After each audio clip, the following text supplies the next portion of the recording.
पल की देर लगाई।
बलवान लड़ाई आगे होनी है, भक्तों होनी है बलवान लड़ाई आगे होनी है।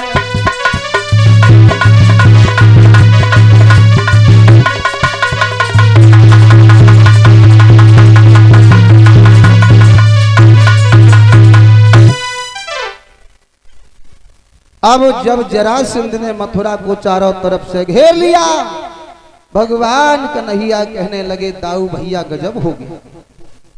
बोले क्यों? अरे मथुरा से बाहर निकल करके देखो, चारों तरफ सेना ही सेना नजर आ रही है। मगध के राजा जरासंध ने मथुरा को चारों तरफ से घेर लिया है। भैया अब क्या होगा? बलराम कहने लगे कन्हैया अब क्या करोगे? ये जरासंध लड़ने के लिए आए? बोले हाँ, ये मगध के राजा जरासंध लड़ने के लिए आए हैं, अब क्या करोगे? भगवान कन्हैया कहने लगे ठीक है दाऊ भैया, आने दो समय, जो भी होगा वो देखा जाएगा, चिंता न करो। प्यारे भक्तों, जैसे ही सुबह हुआ तो मगध के राजा जरासंध ने भगवान कन्हैया और बलराम के लिए पत्र लिखा। अत्र कुशलम तत्राष्ट्र, अपरंत समाचार ये है, वृंदावन के ग्वाल गमारो, तुमने हमारे दामाद कंस का वध किया है, और अगर तुम्हारी मैया ने तुम्हें दूध पिलाया है तो मथुरा से बाहर निकल कर आ जाओ, युद्ध भूमि में हमसे युद्ध करने के लिए। ये पत्र भेज दिया। भगवान कन्हैया के पास पत्र पहुंचा। भगवान कन्हैया ने खोल करके पत्र पढ़ा। अब भगवान कन्हैया सोचने लगे क्या करें। भगवान कन्हैया बोले दाऊ भैया ऐसा करो, चलो जरासंध ने पत्र तो भेज ही दिया है और स्नान ध्यान से निवृत्त हो जाओ। स्नान ध्यान से निवृत्त हुए और कन्हैया और बलराम दोनों भैया जो थे मथुरा से बाहर निकल करके पहुंच गए युद्ध भूमि में। महाराज जब युद्ध भूमि में पहुंचे, लेकिन एक तरफ 11 छोड़ी सेना है और एक तरफ कन्हैया और बलराम दो भैया हैं। अब हुआ ये, जैसे ही पास में पहुंचे युद्ध भूमि में, उसी समय योग माया को आदेश दिया। योग माया का काम हुआ प्यारे भक्तों, आकाश मार्ग से एक विमान आया और उस युद्ध भूमि में जहां पर कन्हैया और बलराम खड़े थे, वो विमान आकर के वहीं रुक गया। विमान जब महाराज वहीं रुका तो उस विमान में देखा क्या है, हल और 4 चीजें मौजूद थी उस विमान में। हल और मूसल भगवान कन्हैया ने लिया और कहा कि दाऊ भैया, ये हल और मूसल तुम संभालो और ये शंख और चक्र हम संभालेंगे। अब ये अस्त्र और शस्त्र भगवान कन्हैया ने आपस में बांट लिए। हल मूसल दे दिया बलराम को और शंख चक्र ले लिया भगवान कन्हैया ने, और वो विमान जो था अंतरिक्ष में जाकर के विलीन हो गया। ये हल और मूसल, शंख और चक्र कन्हैया और बलराम को प्रथम युद्ध जरासंध से जब हुआ तो युद्ध भूमि में प्राप्त हुए थे महाराज।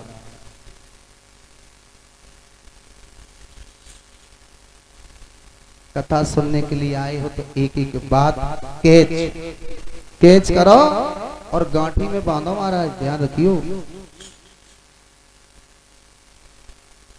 अब युद्ध भूमि में जरासंध से जा करके बोले हैं कन्हैया और बलराम, है मगध के राजा जरासंध, आ जाओ आ जाओ। तुमने पत्र में लिखा था कि ओ ग्वाल गमारो, तुम्हारी मैया ने अगर तुम्हें दूध पिलाया है तो हमसे युद्ध करने के लिए आ जाओ। हमारी मैया ने दूध पिलाया है और हम युद्ध करने के लिए आ गए। जैसे युद्ध भूमि में पहुंचे, मगध के राजा जरासंध ने सेना को आदेश दिया, कहने लगे पकड़ो मारो, पकड़ो मारो। अब सारी सेना चिपट गई चारों तरफ से, लेकिन भगवान को कौन मारने वाला दुनिया में।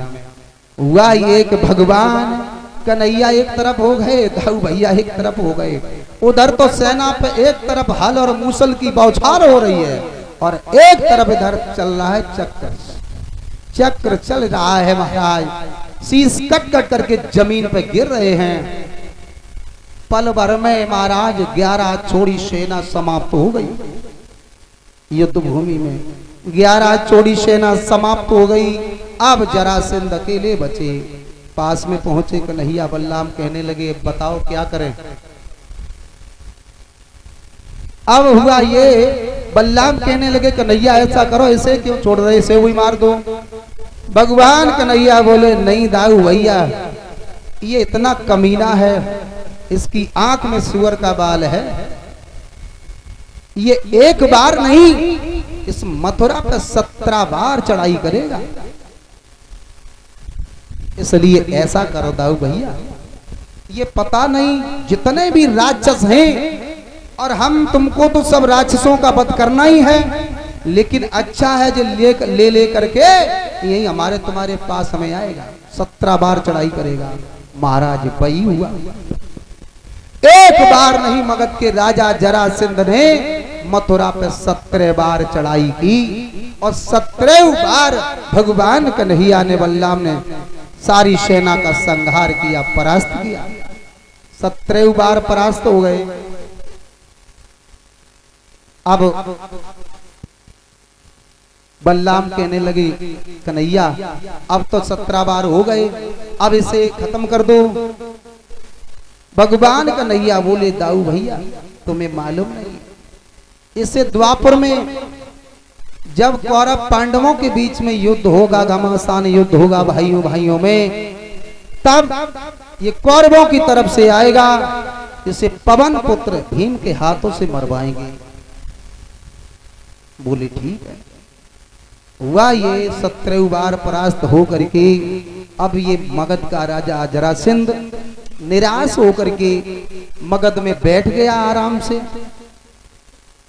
लेकिन अब ब्रह्मा पुत्र नारद सोचने लगे कि मगध के राजा जरासंध परास्त होकर के आराम से बैठ गए, अब यवन देश का राजा है काल्यावन, वो तो मारा ही नहीं गया।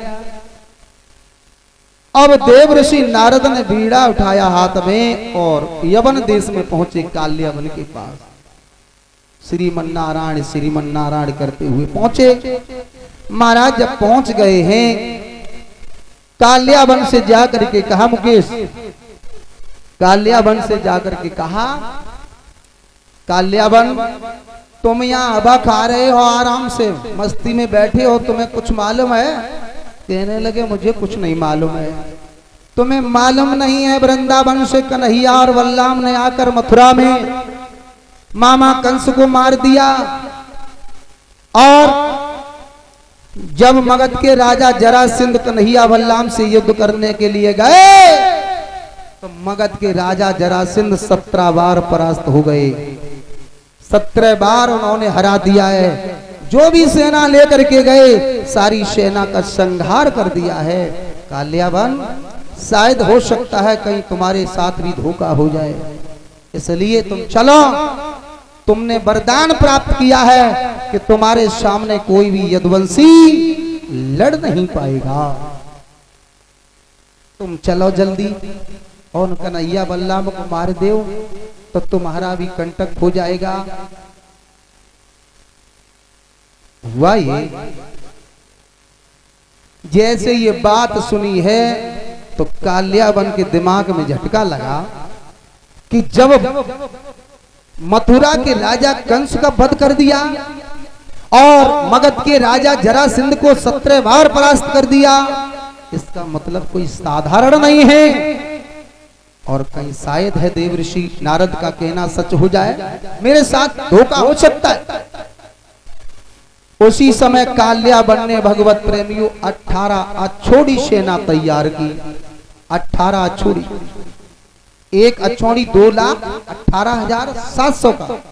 अब 18 अछोड़ी सेना तैयार की किसने?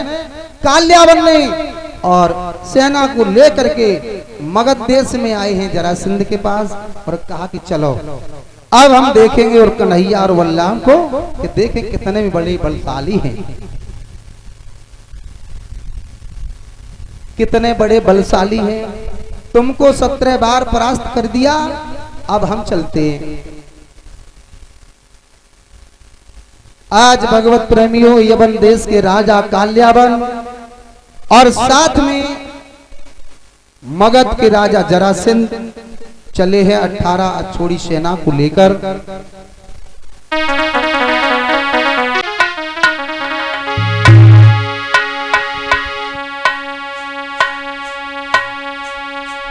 अरे विधिगति अपरंपार पेश नहीं होनी से जावे,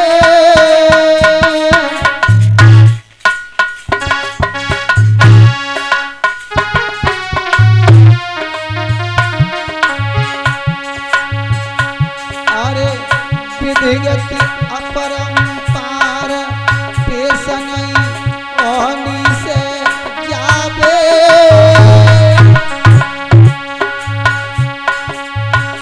विधि को लिखो विधान का भवना,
का राजा काल्यावन मथुरा के पास पहुंच गया।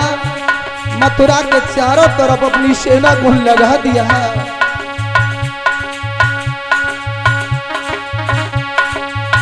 भैया विधि को लिखो विधान, कोई भैया देखो,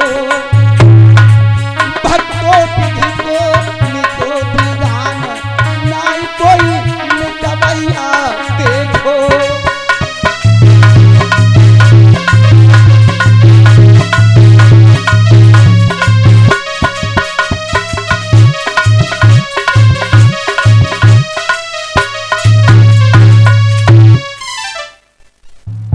आज यवन देश का राजा काल्यावन भी पहुंच जाता है। श्री सुखदेव जी वर्णन करते हैं, महाराज परीक्षित हुआ ये जैसे ही भगवान कन्हैया और बलराम को पता चला कि यवन देश का राजा काल्यावन भी आ गया है, लेकिन काल्यावन वरदान को प्राप्त है। उसने वरदान प्राप्त किया है कि मेरे सामने कोई भी यदुवंशी लड़ नहीं सकता है, और हम यदुवंशी हैं, भला उसके सामने जाकर के कैसे युद्ध करेंगे, कैसे लड़ेंगे। अब क्या करें?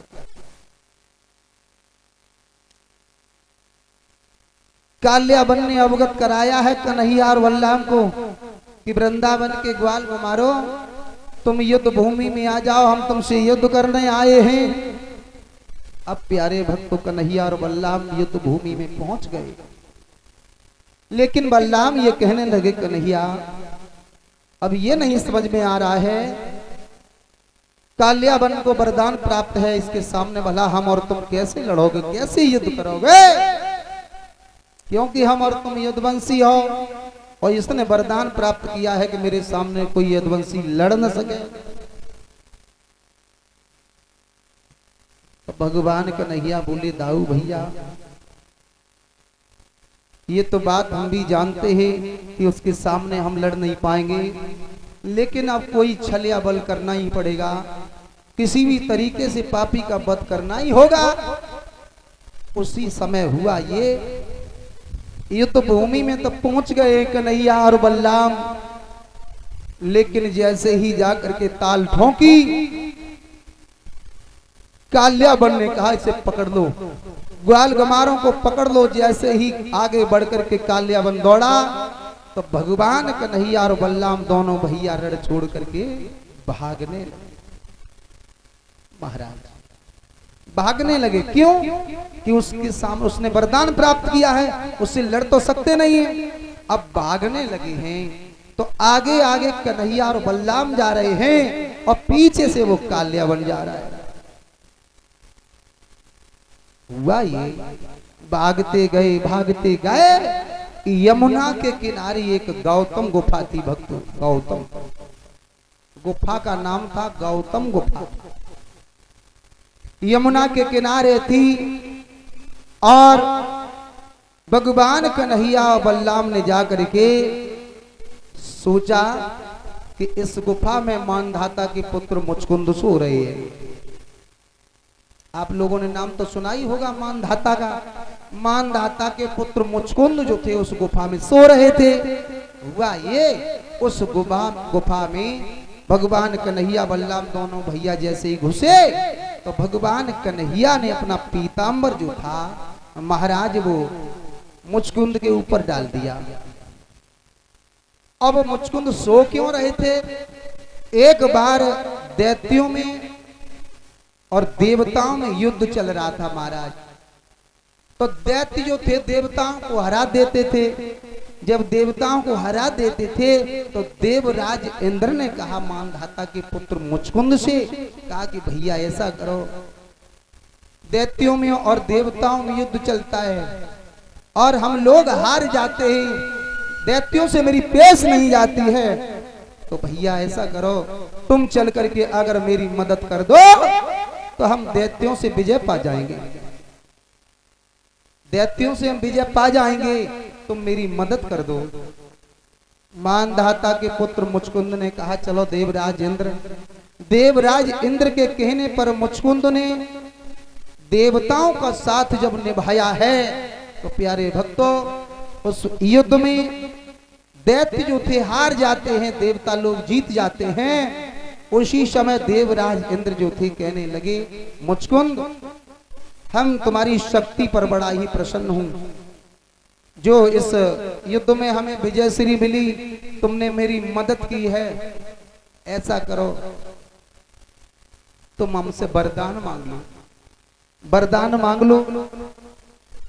मानधाता के पुत्र मुचकुंद कहने लगे, महाराज अगर हमें वरदान देना चाहते हो तो दैत्यों और देवताओं के बीच में 6 महीने तक युद्ध चला था। 6 महीने तक युद्ध चला है और महाराज हम 6 महीने तक सुख से सो नहीं पाए हैं, हमें निद्रा सता रही है, इसलिए हमें सोने का वरदान दे दो, कहीं जाकर के हम सो जाएं।